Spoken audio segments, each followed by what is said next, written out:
Bismillahirrahmanirrahim. Assalamualaikum warahmatullahi wabarakatuh. Apa kabar para ayahanda ini semuanya? Kembali lagi dengan saya Gandhi Ahmad Nugraha pada mata pelajaran Pendidikan Agama Islam. Pada kesempatan kali ini, di materi kali ini saya akan membahas tentang yang namanya manfaat kejujuran. Namun sebelum masuk ke dalam pembahasan, alangkah baiknya kita membacakan dulu dalil Al-Quran tentang masalah kejujuran, yaitu yang ada dalam Quran surat At-Taubah ayat 119. Mari kita baca bersama-sama. Bismillahirrahmanirrahim. Ya ayyuhalladzina amanu taqullaha wa kunu ma'as shadiqin. Artinya, wahai orang-orang yang beriman, bertakwalah kepada Allah dan bersamalah kamu dengan orang-orang yang benar. Pengertian kejujuran. Di sini dikatakan bahwa jujur itu terbagi ke dalam dua. Pengertian jujur yang pertama adalah menurut bahasa, artinya jujur yaitu nyata, benar, atau berkata benar. Lawan dari kejujuran itu adalah dusta atau kebohongan. Jadi yang namanya jujur itu kalau menurut bahasa adalah sesuatu yang dikatakan yang sifatnya nyata sesuai dengan kenyataan yang ada dan juga benar. Apa yang kita bicarakan itu sesuai dengan kenyataan, benar adanya. Karena kalau kita misalkan memberitakan atau menceritakan sesuatu yang tidak benar, maka itulah yang disebutkan dengan kebohongan. Pengertian jujur menurut istilah itu lurus hati, tidak berbohong, berkata apa adanya, dan tidak curang. Ada orang berkata jujur tapi dia curang. Orang jujur itu adalah orang yang selalu berkata benar, tidak mengurangi, dan selalu menyampaikan amanah dengan tepat. Itu tadi yang saya katakan tadi di awal ya.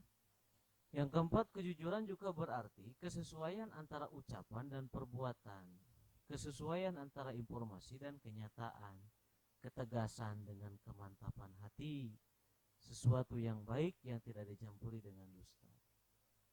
Nah, itu juga kaitannya dengan kejujuran. Jadi kejujuran itu kita harus sesuai, apa yang kita ucapkan itu harus sesuai dengan apa yang kita dengar, apa yang dengan kita lihat. Jangan sampai ketika kita melihat suatu kebenaran tapi dibicarakan lagi kepada orang lain itu suatu kesalahan. Nah, maka itu termasuk orang-orang yang munafik. Alasan manusia membutuhkan sifat jujur. Yang pertama adalah manusia membutuhkan ketentraman dan kenyamanan. Karena pada dasarnya yang namanya kejujuran itu mendatangkan ketentraman, kedamaian. Ketika orang berbicara jujur, maka kita pun enak berteman dengannya. Kita pun enak berteman dengan siapapun orang yang jujur itu. Tapi pada kenyataannya di lapangan kebanyakan orang yang jujur malah orang-orang yang selalu dimanfaatkan oleh oknum-oknum tertentu. Malah kebanyakan orang-orang yang jujur itu selalu disalahkan oleh orang lain. Padahal tetapi orang yang memang berkata munafik, berkata bohong, malah dipercaya oleh orang lain. Nah itu kebanyakan manusia zaman sekarang itu seperti itu. Orang yang salah dibenarkan, orang yang benar disalahkan. Yang kedua, karena kejujuran merupakan sebagai pembuka pintu kebaikan. Di sini Al-Imam Al-Ghazali radhiyallahu ta'ala anhu membagi jujur itu menjadi 5 bagian. Yang pertama, jujur dalam ucapan. Itu yang pertama, poin yang paling utama, nomor satu adalah jujur dalam ucapan. Kenapa ucapan itu di nomor satu? Kan karena yang paling rentang untuk kita melakukan kebohongan itu adalah ucapan. Makanya ada pepatah bilang, lidahmu bagaikan pedang. Jadi namanya lidah itu bagaikan pedang. Ya, namanya pedang itu gimana kitanya. Kalau kita bisa memakainya dengan baik, maka hasilnya pun akan baik.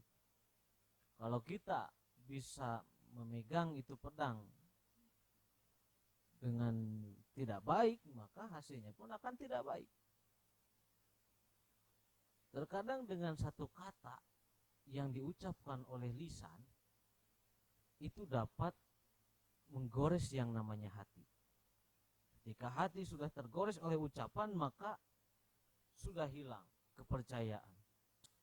Makanya baraya handayani semuanya, saya nitip kepada semuanya supaya bisa menjaga lisan kita. Karena lisan kita lah yang bisa menyelamatkan kita, dan lisan kita juga yang bisa mencelakakan kita.